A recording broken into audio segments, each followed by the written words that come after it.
Hi friends, ఇంతవరకు మనము ఇంజన్లో ఉన్నటువంటి వివిధ రకాలైనటువంటి పార్ట్స్ గురించి, అలాగే ఇంజన్లో ఉన్న కొన్ని ముఖ్యమైనటువంటి సిస్టమ్స్ అంటే lubrication system, cooling system, fuel system, that is both conventional and electronic as well, and also the air intake system. ఇవన్నీ కాకుండా మనము ఎక్స్క్లూజివ్గా టర్బో చార్జర్ గురించి కూడా తెలుసుకున్నాం. ఓకే, టర్బో చార్జర్ ఎలా ఫంక్షన్ చేస్తుంది, టర్బో చార్జర్ యొక్క ఆవశ్యకత ఏంటి, టర్బో చార్జర్ ఎలా మెయింటైన్ చేయాలనేటువంటిది. ఓకే, ఈ వీడియోలో మన వ్యూయర్స్, మన ఫ్రెండ్స్ కొంతమంది అడిగినట్టుగా ట్యాపెట్ సెట్టింగ్ ఆర్ వాల్ గ్లాష్ అంటే ఏమిటి, దాని యొక్క ప్రాముఖ్యత కానీ దాని యొక్క ఆవశ్యకత ఏంటి ఇంటర్నల్ కంబషన్ ఇంజన్స్ అనేటువంటిది ఈ వీడియోలో నేను ఎక్స్ప్లెయిన్ చేయబోతున్నాను. మీకు ఏదైనా సందేహాలు కానీ ప్రశ్నలు కానీ ఉంటే నన్ను ఈమెయిల్ ద్వారా సంప్రదింపగలరు. Friends, tappet setting or valve lash setting గురించి తెలుసుకునే ముందు మనం ఇక్కడ ఈ స్లైడ్లో డిఫరెంట్ మెటీరియల్స్ అంటే రకరకాల పదార్థాలు వాటి యొక్క ఉష్ణోగ్రత మారినప్పుడు ఎలా ప్రవర్తిస్తాయి, ఎలా బిహేవ్ చేస్తాయి అనేటువంటిది ఈ స్లైడ్లో కొంచెం తెలుసుకుందాం. ఎందుకంటే ఇలా తెలుసుకోవడం అనేటువంటిది ట్యాపెట్ సెట్టింగ్ అనేటువంటి సబ్జెక్ట్లో ముఖ్యమైనటువంటిది. ఎగ్జాంపుల్, మీరు ఈ పిక్చర్ చూస్తే ఇదొక పదార్థము. ఇందులో ఈ డార్క్ బ్లూ సర్కిల్స్ అన్నీ కూడా మాలిక్యూల్స్ అని మనం చెప్పుకోవచ్చు. సో ఇందులో 20 మాలిక్యూల్స్ ఉన్నాయనుకోండి. ప్రస్తుతం ఈ బ్లాక్లో చూసుకుంటే ఈ పదార్థం యొక్క టెంపరేచరు 5 డిగ్రీల సెంటీగ్రేడ్ ఉంది. సో ఈ 5 డిగ్రీల సెంటీగ్రేడ్ ఉన్నప్పుడు ఇక్కడ ఉన్నటువంటి మాలిక్యూల్స్ ఇంత ఏరియా ఆక్యుపై చేశాయి. అదే పదార్థాన్ని 20 డిగ్రీల సెంటీగ్రేడ్కు ఉష్ణోగ్రత పెంచాం, అంటే 15 డిగ్రీ సెంటీగ్రేడ్ ఉష్ణోగ్రత పెరిగినప్పుడు ఈ మాలిక్యూల్స్ ఏమైనాయంటే ఒకదానికొకటి దూరంగా వెళ్ళిపోయినాయి. టెంపరేచర్ పెరిగినప్పుడు ఒకదానికొకటి డిస్టెన్స్ పెరిగి మూవ్ అయిపోయినాయి అవుట్ సైడ్కు. అన్ని డైరెక్షన్స్లో మూవ్ అవుతాయి, కేవలం ఒకే డైరెక్షన్ అనేటువంటిది కాదు. సో మూవ్ అయినప్పుడు దీని ఏరియా కానీ లేకపోతే దీని వాల్యూమ్ కానీ పెరిగింది. ఇక్కడ ఇదే పదార్థాన్ని టెంపరేచర్ ఇంకా కొంచెం ఉష్ణోగ్రత పెంచినప్పుడు అంటే 40 డిగ్రీలు, అంటే మొదట ఉన్నటువంటి స్థితి కంటే 35 డిగ్రీలు ఉష్ణోగ్రత పెరిగినప్పుడు ఇందులో ఉన్నటువంటి మాలిక్యూల్స్ ఇంకా దూరంగా జరిగినాయి ఒకదానికోటి. అంటే టెంపరేచర్ ఉష్ణోగ్రత పెరిగే కొద్దీ పదార్థంలో ఉన్నటువంటి మాలిక్యూల్స్ అవి ఒకదానికోటి దూరం జరుగుతూ ఉంటాయి. అలా దూరం జరిగినప్పుడు ఆ పదార్థం యొక్క ఘనపరిమాణం కానీ, ఆ పదార్థం యొక్క పొడవు కానీ, ఆ పదార్థం యొక్క సాంద్రత కానీ అంటే డెన్సిటీ కానీ పెరుగుతుంది. అదే ఉష్ణోగ్రత తగ్గినప్పుడు మళ్ళీ మాలిక్యూల్స్ దగ్గరకు వచ్చేస్తాయి. వచ్చినప్పుడు నేను చెప్పినట్టుగా దాని వాల్యూమ్ కానివ్వండి, లేదంటే అదే ఘనపరిమాణం కానీ, లేకపోతే పొడవు కానీ, లేకపోతే వైశాల్యం కానీ, లేకపోతే సాంద్రత కానీ తగ్గుతుంది. అంటే ఒక పదార్థం యొక్క వైశాల్యము, సాంద్రత, ఘనపరిమాణము ఇవన్నీ కూడా దాని మీద ఉన్నటువంటి ఉష్ణోగ్రత మార్పిడికి అనుకూలంగా మారుతూ ఉంటాయి. ఇది ఒక steel rail or steel bar అనుకుందాము. -20 డిగ్రీస్ దగ్గర ఇది 2700 మిల్లీమీటర్స్ ఉంది. దీన్ని +30 డిగ్రీస్ అంటే 50 డిగ్రీలు టెంపరేచర్ పెంచినప్పుడు 2700 ఉన్నటువంటిది 2703 మిల్లీమీటర్లు పెరిగింది. ఇక్కడ ఈ ఫిగర్ చూడండి. దీన్ని మనము ఒక రకమైనటువంటి ఎక్స్పాన్షన్ జాయింట్గా చెప్పుకోవచ్చు. ఈ రెండు మెటల్ ట్యూబ్స్ ఒక ఎక్స్పాన్షన్ జాయింట్ ద్వారా కనెక్ట్ చేయబడ్డాయి. అంటే ఈ మెటల్ ట్యూబ్లో ఉష్ణోగ్రత యొక్క తేడాను బట్టి ఇది ఇలా ఎక్స్పాండ్ అవ్వడము లేదంటే కాంట్రాక్ట్ అవ్వడం జరుగుతూ ఉంది. ఇలా ఎక్స్పాండ్ అయినప్పుడు ఆ ఎక్స్పాన్షన్ యొక్క ఈ యొక్క ఫ్లెక్సిబుల్ మెటల్ ట్యూబ్ అబ్జర్వ్ చేసుకుంటుంది, గ్యాప్ తగ్గించేసి. అలాగే కాంట్రాస్ట్ అయినప్పుడు ఈ మెటల్ ట్యూబ్ గ్యాప్ పెంచి ఆ విధంగా ఎక్స్పాన్షన్ జాయింట్ లాగా పనిచేస్తుంది. ఇది మనం ప్రయాణించేటువంటి రైళ్లు నడిచేటువంటి రైల్వే ట్రాక్. దీన్ని స్టీల్ రైల్స్ ఇవన్నమాట. మనం గమనించి ఉంటే ఈ స్టీల్ రైల్స్కు అక్కడక్కడ మధ్యలో ఈ విధంగా గ్యాప్ ఉంటుంది. ఈ గ్యాప్ ఎందుకు ఉంటుందంటే సేమ్ ఇక్కడ మనం అనుకున్నాం కదా, ఈ విధంగా ఈ స్టీల్ రైళ్లు ఉష్ణోగ్రత పెరిగినప్పుడు, టెంపరేచర్ పెరిగినప్పుడు ఎక్స్పాండ్ అవుతాయి. డెఫినెట్గా ఎక్స్పాండ్ అయినప్పుడు ఆ ఎక్స్పాన్షన్ తీసుకునే దానికి ఈ గ్యాప్ ప్రొవైడ్ చేసేసి ఈ రెండు కూడా ఫిష్ ప్లేట్స్ ద్వారా రెండు ఒకదానికొకటి జాయిన్ చేయబడి ఉంటాయి. ఈ ఫిష్ ప్లేట్స్లో కూడా హోల్స్ ఓవెల్గా ఉంటాయి. ఎక్స్పాండ్ అయినప్పుడు వాటిని ఆ మూమెంట్ ఉండేదానికోసం. This is also a kind of expansion joint. మళ్ళీ టెంపరేచర్ తగ్గిన తర్వాత ఈ రైలు యథాస్థితికి వస్తుంది. అంటే వాతావరణంలో ఉన్న మార్పులు బట్టి చలికాలంలో ఒకసారి 0 degrees టెంపరేచర్ పడిపోతుంది, ఎండాకాలంలో ఒకసారి 50 degrees టెంపరేచర్ వరకు పెరుగుతుంది. అలాగే దీనిపై నుంచి రైలు పోయినప్పుడు వాటి ద్వారా ఆ ఫ్రిక్షన్ ద్వారా ఏర్పడేటువంటి వేడి వల్ల కూడా రైల్స్ ఎక్స్పాండ్ అవుతాయి. ఈ విధంగా ఇది ఈ గ్యాప్ ప్రొవైడ్ చేసిన దానివల్ల ఈ ఎక్స్పాండ్ అయినటువంటి రైలును ఇక్కడ అది అకామిడేట్ చేయగలుగుతుంది. మీరు ఈ బొమ్మ గమనిస్తే ఏ విధంగా ఈ రెండు రైల్స్ అనుకుంటే ఇదొక రైలు, ఈ మధ్యలో ఉన్నటువంటిది ఈ ఫిష్ ప్లేట్స్ ద్వారా కనెక్ట్ చేయబడినటువంటి ఎక్స్పాన్షన్ జాయింట్ అనుకుంటే, టెంపరేచర్ ఇట్లా పెరిగినప్పుడు గ్యాప్ తగ్గుతుంది. గ్యాప్ ఎందుకు తగ్గుతుంది అంటే రైలు లెంత్ పెరుగుతుంది. అలాగే టెంపరేచర్ తగ్గినప్పుడు రైలు లెంత్ తక్కువైపోయి గ్యాప్ పెరుగుతుంది. ఈ విధంగా రైల్స్ ఎక్స్పాండ్ అండ్ కాంట్రాక్ట్ అవుతూ ఉంటాయి అన్నమాట. ఒకవేళ ఇటువంటి గ్యాప్ అనేటువంటిది లేకపోతే రైల్స్ మధ్యలో ఈ ఎక్స్పాన్షన్ అయినప్పుడు దానికి ఎక్కడ స్థలం లేక ఈ విధంగా డీవియేషన్, ఆ లెంత్ పెరిగినటువంటి లెంత్ను అకామిడేట్ చేయడం కోసము ఈ రైల్వే ట్రాక్ ఈ విధంగా డీవియేట్ అవుతుంది. అంటే ఈ రెండింటి మధ్యలో ఉన్నటువంటి సమాంతర దూరము పెరిగిపోతుంది అన్నమాట. పెరిగిపోయి యూనిఫామిటీ అనేది పడిపోయి దీనిపైన రైలు ప్రయాణం చేయడానికి అనువుగా లేకుండా రైలు ప్రమాదం జరిగేదానికి ఆస్కారం ఉంటుంది. సో ఈ ఫిగర్లో ముఖ్యంగా మనం ఏం తెలుసుకుందామంటే, ఏ పదార్థమైనా దాని ఉష్ణోగ్రతకు అనుకూలంగా దాని యొక్క షేప్ను, దాని యొక్క వైశాల్యము, దాని యొక్క ఘనపరిమాణము, దాని యొక్క పొడవు మారుతూ వస్తుంది. అంటే ఉష్ణోగ్రత పెరిగినప్పుడు అది ఎక్కువ అవ్వడము, ఉష్ణోగ్రత తగ్గినప్పుడు తక్కువ అవ్వడం జరుగుతూ వస్తుంది.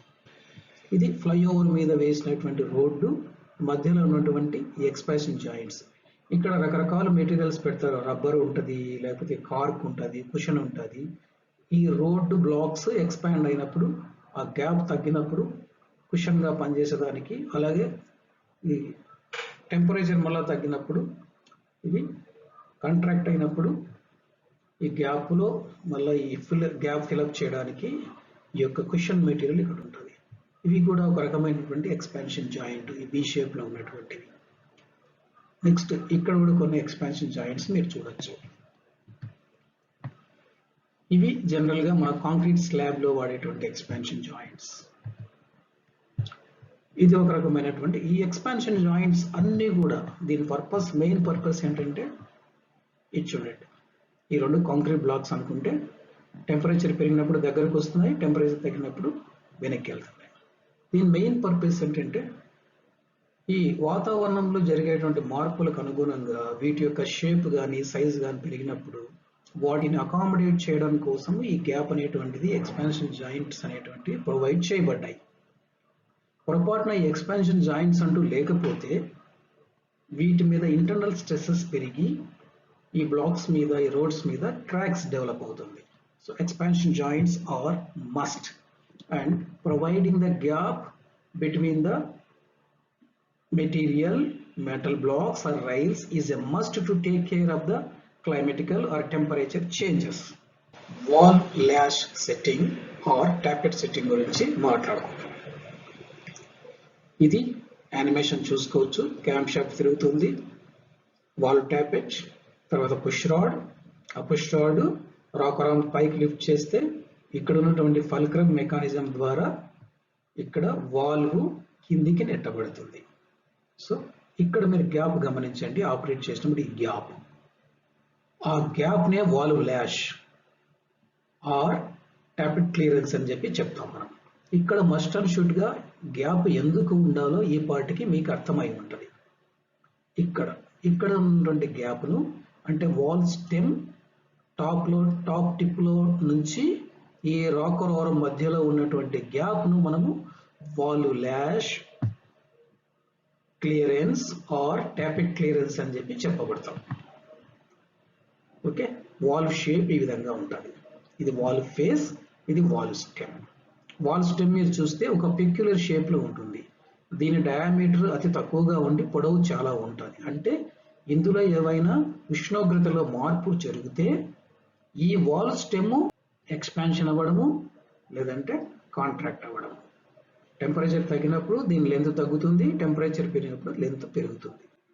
ఇంజిన్ రన్ అయ్యేటప్పుడు ఇంజిన్లో ఉష్ణోగ్రత పెరుగుతుంది.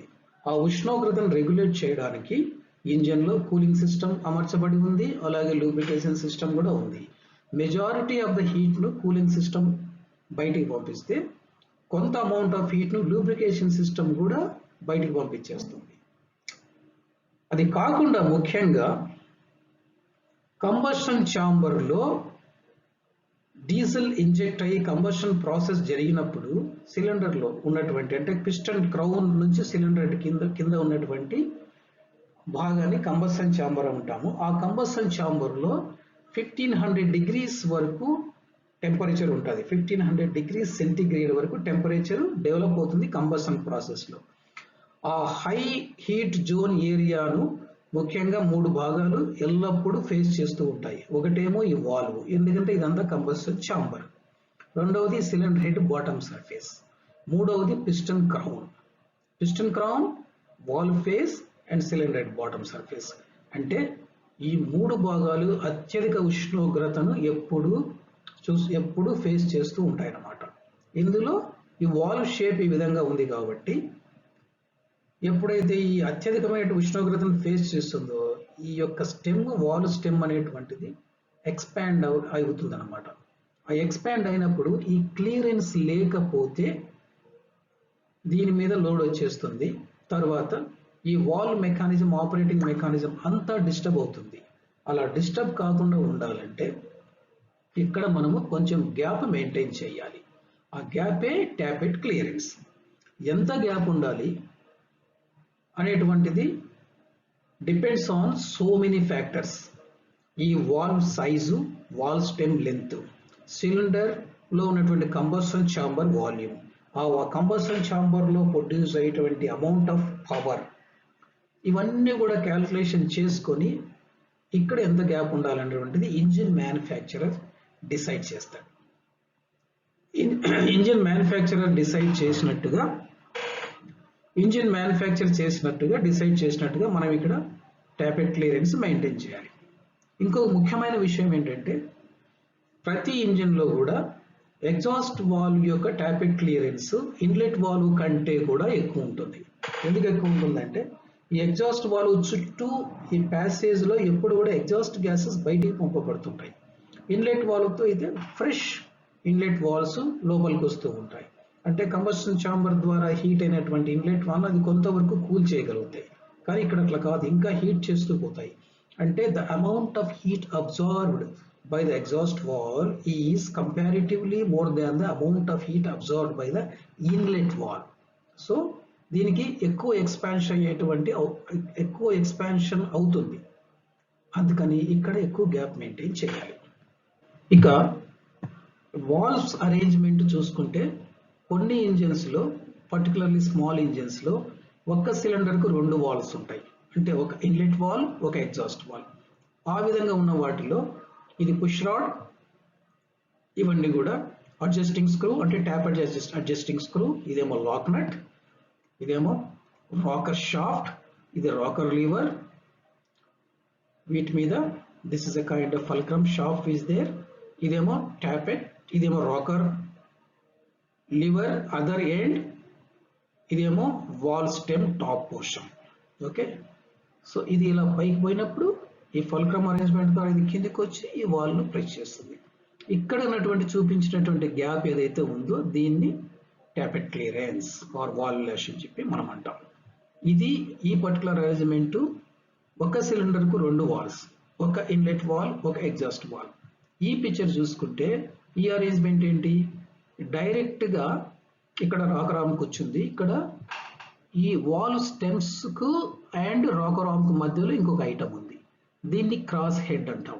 ఈ క్రాస్ హెడ్ పని ఏంటంటే ఒక సిలిండర్లో 4 వాల్వ్స్ ఉంటాయి. ఇప్పుడు వచ్చేటువంటి మోడర్న్ ఇంజిన్స్ అన్నీ కూడా ఒక సిలిండర్కి 4 valves, 2 inlet valves, 2 exhaust valves ఉంటాయి. 2 వాల్వ్స్ను సైమల్టేనియస్గా సేమ్ టైంలో సేమ్ అమౌంట్ ఆఫ్ ట్రావెల్ చేయించాలి, సేమ్ అమౌంట్ ఆఫ్ ఓపెనింగ్ కావాలి. కాబట్టి ఈ రెండింటిని కలిపి ఆపరేట్ చేయడానికి ఈ క్రాస్ హెడ్.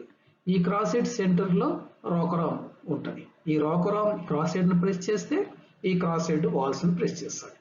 సో ఇక్కడ మనం మెయింటైన్ చేయాల్సినటువంటి tappet clearance between the cross head and the rocker liver ఇక్కడ మనం మెయింటైన్ చేయాలి. This arrangement is in an engine which has 4 valves per cylinder. ఇక ట్యాపిట్ సెట్టింగ్ ఎలా చేయాలి అనేటువంటిది మనం ముఖ్యంగా చూసుకుంటే, ప్రతి ఇంజిన్కు ట్యాపిట్ సెట్టింగ్, ప్రతి ఇంజిన్ మోడల్కు ట్యాపిట్ సెట్టింగ్ ప్రాసెస్ అనేటువంటిది మ్యానుఫ్యాక్చరర్ డిఫైన్ చేస్తాడు. అంటే ఏంటి, ఎంత గ్యాప్ మెయింటైన్ చేయాలి ఈ మధ్యలో, ఈ వాల్ స్టెమ్ కు రాకర్ ఆర్మ్ మధ్యలో అనేటువంటిది ఇంజిన్ మ్యానుఫ్యాక్చరర్ డిసైడ్ చేస్తాడు. అలాగే ఏ ప్రాసెస్ ఫాలో అవ్వాలి ట్యాపిట్ సెట్టింగ్ చేయడానికి, ముఖ్యంగా 3 విషయాలు మనం గుర్తుపెట్టుకోవాలి. ట్యాపిట్ సెట్టింగ్ చేసేటప్పుడు ఇంజిన్ కంప్లీట్ గా స్టాప్ చేయాలి, ఇగ్నిషన్ స్విచ్ తీసేయాలి, అవసరం అనుకుంటే బ్యాటరీ కూడా డిస్కనెక్ట్ చేయాలి. Point number 1. పాయింట్ నెంబర్ 2, ఏదైనా ఒక ఇంజిన్ ట్యాపిట్ క్లియరెన్స్ చెక్ చేసి అడ్జస్ట్ చేసేదానికి ముందు నంబర్ 1 సిలిండర్ 6 cylinder ఇంజిన్ అయితే, let us discuss about a 6 cylinder engine. Number 1 cylinder and number 6 cylinders రెండు కూడా పిస్టన్ టాప్ డెడ్ సెంటర్ లో ఉండేటట్టుగా చూసుకోవాలి. పిస్టన్ టాప్ డెడ్ సెంటర్ లో ఉంటూ నంబర్ 1 సిలిండర్ కంప్రెషన్ స్ట్రోక్ లో, అంటే at the end of the compression stroke లో ఉండాలి. అంటే 2 వాల్వ్స్ కూడా కంప్లీట్ గా క్లోజ్ అయ్యి ఫ్రీగా ఉన్నాయనేటువంటి దాని అర్థం. అంటే ఈ యొక్క ఇది బేస్ సర్కిల్ లో ఉందని చెప్పి, పుష్ రాడ్ వచ్చి బేస్ సర్కిల్ లో ఉందని చెప్పి అనుకోవాలి మనం. ఇక్కడ 6 cylinder ఇంజిన్ ఇది ఫ్రంట్ సైడ్ అనుకుంటే సిలిండర్ 1 2 3 4 5 6 కింద రాసిన firing order 1 5 3 6 2 4. What is this number? This is the firing order of the engine. అంటే ఫస్ట్ నంబర్ 1 సిలిండర్ అంటే మీరు రెడ్ ఇండికేషన్ వచ్చిందంటే ఫైరింగ్ అని అర్థం. మీరు గుర్తుపెట్టుకోండి నెమ్మదిగా ఈ యానిమేషన్ చూసినప్పుడు ఇక్కడ ఫైరింగ్ అయింది.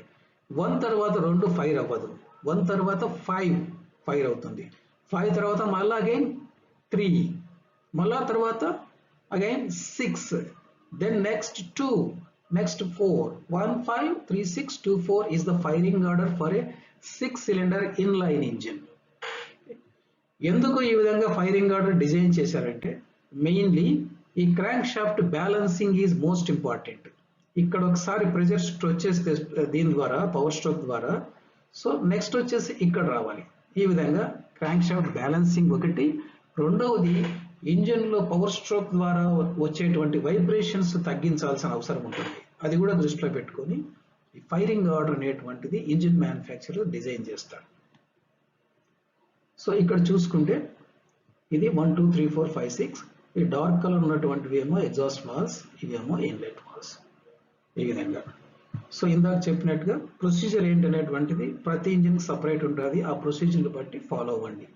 సో బ్రీఫ్గా చెప్పాలంటే, ఏ సిలిండర్కి అయితే ఫస్ట్ మనమేమో ఫైరింగ్ ఆర్డర్ ప్రకారంగా ట్యాపిట్ సెట్టింగ్ చేయాలి. ఫస్ట్ నంబర్ 1తో మొదలు పెట్టాలంటే నంబర్ 1 సిలిండర్ను టీటీసీలో పెట్టుకొని కంప్రెషన్ స్ట్రోక్ ఎండ్లో పెట్టుకోవాలి. దానికి ఫ్లైవీల్ మీద కానీ ఇంకో చోట కానీ ఇంజన్లో ఒక టైమింగ్ మార్క్ అనేటువంటిది ఉంటుంది. ఒక చిన్న టైమింగ్ పిన్ టైమింగ్ టూల్ ఉంటుంది. దాన్ని వాడి ఆ పొజిషన్ సెట్ చేసుకొని దాని ప్రకారంగా మనం వాళ్ళు చెప్పినట్టుగా, సపోజ్ ఇది నంబర్ 1 సిలిండర్ అనుకున్నప్పుడు వీటిని గ్యాప్ చెక్ చేసేస్తూ ఎన్ని మిల్లీమీటర్స్ ఆర్ ఎన్ని ఇంచెస్ థౌస్ లో ఉంటాయి జనరల్గా. అది 1 thou is equal to 1/1000th of an inch చూసుకొని ఇక్కడ ఏదైనా కూడా మనం అడ్జస్ట్ చేయాలి. ఎక్కువ ఉంది అనుకున్నప్పుడు తగ్గించాలి, తక్కువ ఉంది అనుకుంటే పెంచాలనుకున్నప్పుడు ఇక్కడ లాక్ నట్ ఉంటుంది. లాక్ నట్ లూజ్ చేసేసి ఈ స్క్రూ ద్వారా దీని మూవ్మెంట్ని అడ్జస్ట్ చేసి మళ్ళీ లాక్ నట్ టైట్ చేసి ఇంజిన్ మ్యానుఫ్యాక్చరర్ స్పెసిఫై చేసినటువంటి టార్క్తో ఈ లాక్ నట్ టైట్ చేయాలి. మన ఇష్టానుసారంగా హ్యాండ్తో టైట్ చేయకూడదు. Okay, that is must. అలా ఇష్టానుసారం టైట్ చేసేస్తే ఎక్కువ టార్క్ ఇస్తే థ్రెడ్ ఎలాంగేట్ అయిపోయి స్క్రూ ఫెయిల్ అవ్వచ్చు. తక్కువ టార్క్ ఇస్తే కొంత రన్ అయిన తర్వాత మళ్ళీ ఇవి లూజ్ అయ్యే ప్రమాదం ఉంటుంది. ట్యాపిట్ సెట్టింగ్ ఎలా చేయాలో నేను ఈ యొక్క వీడియోలో లాస్ట్ పేజ్లో ఇచ్చాను. ఒక పర్టికులర్ మోడల్కి ఇచ్చాను నేను. అంటే 6 సిలిండర్ ఇన్లైన్ CRDI ఇంజిన్కి ఇచ్చాను. ఏ విధంగా చేయాలనేటువంటి దాన్ని ఫాలో అవ్వండి. సో ఏదైనా ఇంజిన్ చేసేటప్పుడు ఖచ్చితంగా మ్యానుఫ్యాక్చర్ రికమెండేషన్ ప్రొసీజర్ ఫాలో అవ్వండి. Only thing you should have the proper tools, ఫీలర్ gauge, తర్వాత ఏమో టార్క్ రేంజ్, తర్వాత ఏమో కొన్ని రించెస్, ఇవన్నీ అడ్జస్ట్ చేయడానికి కంపల్సరీ పెట్టుకోవాలి. రఫ్గా ఏ పని కూడా చేయకూడదు. ట్యాపిట్ సెట్టింగ్ అంటే tappet clearance or valve clearance recommendation కంటే ఇక్కడ తక్కువగా ఉంటే ఏమవుతుంది, గ్యాప్ అనుకున్నప్పుడు తక్కువగా ఉంటే ఏమవుతుంది, ఇది అనుకున్న దానికంటే ముందుగా ఇంజిన్ వాల్వ్ ఓపెన్ అయిపోద్ది. So valve will open earlier than the specified timing. Point number 2, ఒకవేళ inlet valve exhaust valve open అయితే ఇన్లెట్ వాల్వ్ సీపేజెస్ అవ్వడానికి, కంప్రెషన్ సీపేజ్ అవ్వడానికి, ఒక్కోసారి రెండు కూడా fresh air and as well as the exhaust air mix అవ్వడానికి కూడా ఆస్కారం ఉంటుంది. నెక్స్ట్, ఒక్కోసారి పార్షియల్గా ఎప్పుడు ఓపెన్ అయ్యే ప్రమాదం ఉంటుంది, కంప్లీట్గా క్లోజ్ కాకుండా గ్యాప్ మరీ తక్కువైనప్పుడు. So valve will never close. So అటువంటిప్పుడు ఏమవుతుందంటే gases will be leaking and will be losing the power. So engine power loss and same time excess fuel consumption for nothing. So లేదు, gap ఎక్కువ అవుతే ఏమవుతుంది, ఇక్కడ gap ఎక్కువ అయితే ఏమవుతుంది, delay in opening of the valve, the amount of passage will be reduced. ఇది ఒక 2 mm ట్రావెల్ చేయలేదు అనుకోండి, ఇక్కడ గ్యాప్ ఎక్కువైనప్పుడు 0.5 mm గ్యాప్ అనుకున్నది అంటే ఇక్కడ 0.5 mm ట్రావెల్ తక్కువ ఉంటుంది. అంటే the passage area, air passage area, అది ఫ్రెష్ ఎయిర్ అవ్వచ్చు, ఎగ్జాస్ట్ ఎయిర్ అవ్వచ్చు, ఇక్కడ ప్యాసేజ్ ఏరియా రెస్ట్రిక్షన్ ఏర్పడేసి అనుకున్నంత గాలి లోపలికి రావడం కానీ, పోవలసినంత కంప్లీట్గా ఎగ్జాస్ట్ బయటికి పోవడం కానీ జరగదు. రెండు గ్యాసెస్ కూడా fresh air and exhaust gases mix అవ్వడం point number 1. Point number 2, knocking sound అనేటువంటిది ఎక్కువ ఉంటుంది. ఆ నాకింగ్ సౌండ్ వల్ల మళ్ళీ వేర్ కూడా బాగా యాక్సిలేట్ అయి తొందరగా వేర్ అయ్యేదానికి ప్రమాదం ఉంటుంది. గ్యాప్ తక్కువైన దానివల్ల ఒక్కొక్కసారి ఈవెన్ వాల్స్ బెండ్ అయ్యే అవకాశం ఉంటుంది, పుష్ రాడ్ బెండ్ అయ్యే అవకాశం ఉంటుంది. ఏ ఒక్క పార్ట్ ఇందులో బెండ్ అయిపోయినా కూడా కంప్లీట్గా వాల్ ట్రైన్ డ్యామేజ్ అవుతుంది. దాన్ని అలా గమనించకుండా నడిపితే ఒక్కోసారి ఇంజిన్ కూడా ఫెయిల్ అవుతుంది. ఇంకా ట్యాపిట్ సెట్టింగ్ అనేటువంటిది చాలా సున్నితమైనటువంటిది, ప్రిసిషన్తో కూడుకున్నటువంటి జాబ్. చూడడానికి చాలా సింపుల్ కనిపిస్తుంది, చాలా simple tools are required. But అందులో ఏమాత్రము అజాగ్రత్తగా చేసినా కూడా వాల్స్ బెండ్ అవ్వడము, పిస్టన్స్ డ్యామేజ్ అవ్వడము, ఒక్కొక్కసారి ఇంజిన్ బ్లాక్ కూడా బర్స్ట్ అయ్యేటువంటి అవకాశం ఉంది. సో ట్యాపిట్ సెట్టింగ్ అనేటువంటిది అంత సులభంగా, అంత మనం ఆషామాషిగా తీసుకోవాల్సినటువంటి విషయం కాదు. చాలా సీరియస్గా మ్యానుఫ్యాక్చర్ రికమెండ్ చేసిన ప్రాసెస్లోనే చేయవలసినటువంటి జాబ్. ఫ్రెండ్స్, మీరు ఈ వీడియోలో ఉన్నటువంటి 4 పేజీలు ఉన్నటువంటి నోట్స్ చదువుకోండి. లాస్ట్ పేజీలో నేను ఇందాక చెప్పినట్టుగా ఒక పర్టికులర్ మోడల్ ఇంజిన్ ట్యాపిట్ సెట్టింగ్ ఎలా చేయాలనేది నేను క్లియర్గా ఎక్స్ప్లెయిన్ చేశాను. మీకు ఏదైనా డౌట్స్ ఉంటే మీరు నాతో ఈమెయిల్ ద్వారా ఎప్పుడైనా సంప్రదించగలరు.